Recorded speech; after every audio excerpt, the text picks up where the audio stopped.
ونصلي على رسوله الكريم أما بعد فأعوذ بالله من الشيطان الرجيم بسم الله الرحمن الرحيم الصلاة والسلام عليك يا رسول الله الصلاة والسلام عليك حبيب الله الصلاة والسلام عليك يا شافي المذنبين الصلاة والسلام عليك رحمة للعالمين সর্বপ্রথম লক্ষ কোটি কদমবুছি আরজ করছি জাকের পার্টির সুমহান প্রতিষ্ঠাতা বিশ্ব অলি হযরত শাহ সুফি খাজা ফরিদপুরি কুদ্দুস আসির আজিজ রমজান সাহেবের প্রতিপবিত কদম মুবারকে একই সাথে কদমবুছি আরজ করছি বিশ্ব অলি খাজা ফরিদপুরি আধ্যাত্মিক উত্তরাধিকার আমাদের পরম শ্রদ্ধেয় আলহাজ খাজা মিয়া ভাইজান মহদি সাহেবের প্রতিপবিত কদম মুবারকে কদমবুছি আরজ করছি বিশ্ব অলি খাজা ফরিদপুরি আধ্যাত্মিক উত্তরাধিকার জাকের পার্টির মাননীয় চেয়ারম্যান আলহাজ খাজা মোস্তফা আমির ফয়সাল মহদি সাহেবের প্রতিপবিত কদম মুবারকে একই সাথে কদমবুছি আরজ করছি আমাদের পরম শ্রদ্ধেয় আলহাজ খাজা বড় চাচা জান মহদি সাহেবের প্রতিপবিত কদম মুবারকে আজকের উপস্থিত আমাদের সম্মানিত অতিথিবৃন্দগণ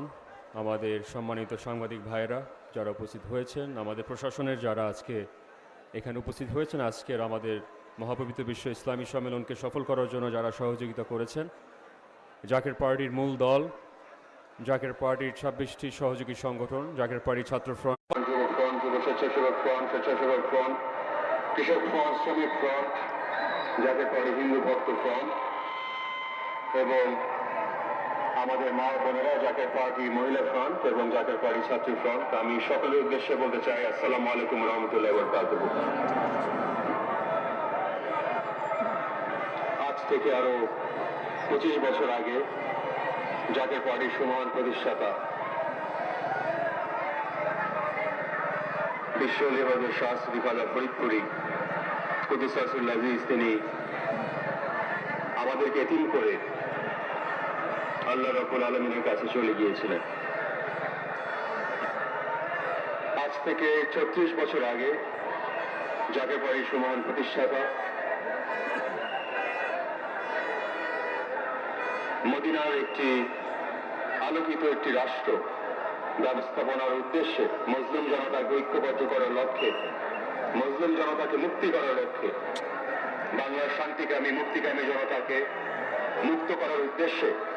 তিনি 1989 সালে 12 রবিউল আউয়ালের দিন জাকের পার্টিকে প্রতিষ্ঠিত করেন। জাকের পার্টিকে প্রতিষ্ঠিত করেছিলেন আজ থেকে আরো প্রায় এই 36 বছরের আগে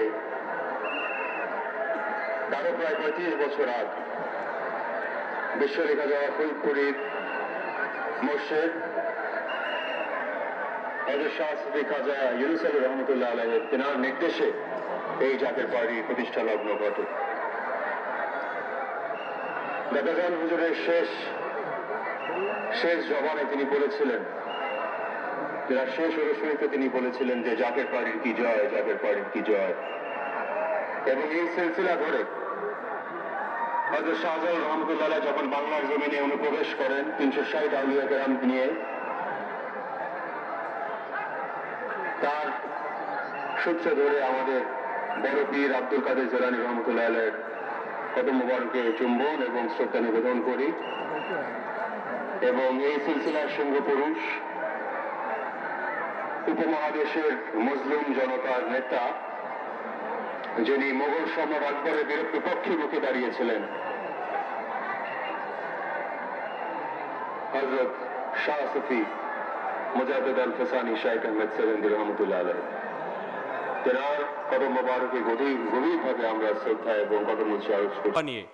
বাংলাদেশের অর্থনীতিকে লুটপাট করে একটি সমৃদ্ধশালী জাতি থেকে একটি দারিদ্র জাতিতে রূপান্তরিত করে দেশকে জলাঞ্জলি দিয়ে তারা বাংলার মানুষকে এবং উপমহাদেশের মানুষকে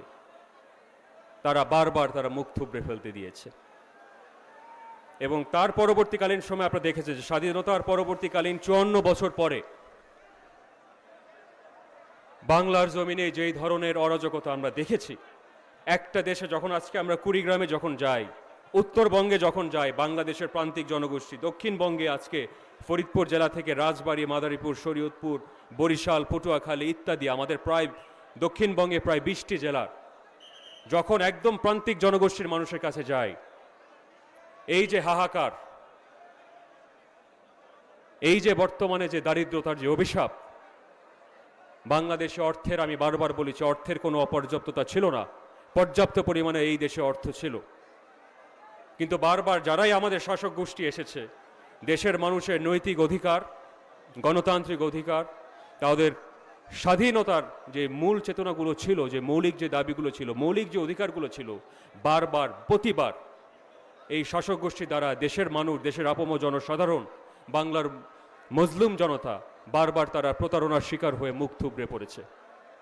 এবং ইসলামের আলোকে, সত্যিকার অর্থে যে ইসলাম, যে শান্তির বার্তা নিয়ে এসেছিলেন, আউলিয়া কেরামরা যারা ইসলামকে বাংলাদেশে প্রতিষ্ঠিত করেছিলেন, আজকে তাদের সাথে যে ধরনের বেয়াদবি করা হচ্ছে,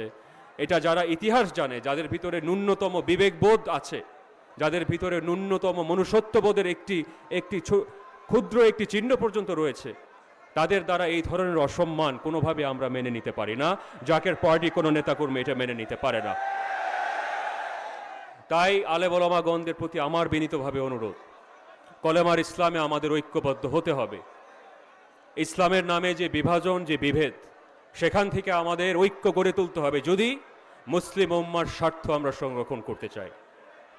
যত ধরনের স্বার্থ, দেশের স্বাধীনতা, দেশের মানুষের মৌলিক অধিকার, প্রতিবার দেশের মানুষের অর্থ সব কিছু লুণ্ঠন হয়েছে, আমাদের স্বপ্ন, আমাদের ভবিষ্যৎ, আমাদের দেশের মানুষের কর্মসংস্থান প্রতিনিয়ত লুটপাট, লুণ্ঠন করা হয়েছে। এবং সত্যিকার অর্থে যদি নতুন একটি বাংলাদেশ আমরা আসলে সত্যিকার অর্থে দেখতে চাই, জাকের পার্টির সর্বস্তরের নেতাকর্মীদের প্রতি আপনাদের আহ্বান রয়েছে। জাকের পার্টি একটি আদর্শ কেন্দ্রিক পার্টি, যার শেকড় অনেক গভীরে, হাজার বছরের ইতিহাস রয়েছে এই জাকের পার্টির গোলাপ ফুলের। এবং সেই ইতিহাস যদি আমরা ধারণ করতে চাই, সেই ইতিহাস যদি আমরা সঠিকভাবে লালন করতে চাই, জাকের পার্টির সুমহান প্রতিষ্ঠাতার যে ইমানি নির্দেশ ছিলেন, যে জীবনের শেষ রক্তটুকু বিন্দু দিয়ে হলেও এই জাতির কল্যাণে, মজলুম জনতার কল্যাণে তোমাদের আল্লাহ উত্তোলিত হবে ইনশাআল্লাহ। আমি আপনাদের সকলের দীর্ঘ হায়াত কামনা করি। আমি আপনাদের সকলের দৈনন্দিন জীবনের যত বালা মুসিবত আছে, রব্বুল আলামিন আমাদের সকলের আত্মত্যাগের বিনিময়ে আপনাদের সকলকে দীর্ঘ হায়াত এবং সুস্বাস্থ্য কামনা করে আপনাদের পরিবার পরিজনদেরকে সকল বালা মুসিবত থেকে মুক্ত করেন এবং ইনশাল্লাহ সত্যের পথে ধাবিত হওয়ার সেই ইমানি শক্তি, ইমানি বল আপনাদেরকে দান করেন এবং দেশের মানুষের খেদমত করার জন্য, দেশের মানুষের মুক্ত করার জন্য যে লড়াই, যে ইমানি পরীক্ষা দরকার, সেই সততা, সেই সৎ সহজতা আল্লাহ রব্বুল আলামিন আমাদের সকলকে দান করেন। এবং সত্যের বিজয় আমি এবং গোলাপ ফুলের বিজয় আমি আল্লাহর দরবারে ভিক্ষা চেয়ে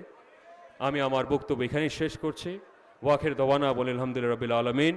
আসসালামু আলাইকুম রহমতুল্লাহি ওয়া বারাকাতুহু। জাকের পার্টির সম্মান প্রতিষ্ঠাতা বিশ্ব আলী হযরত শাহ সুফি খাজা ফরিদপুর জিন্দাবাদ।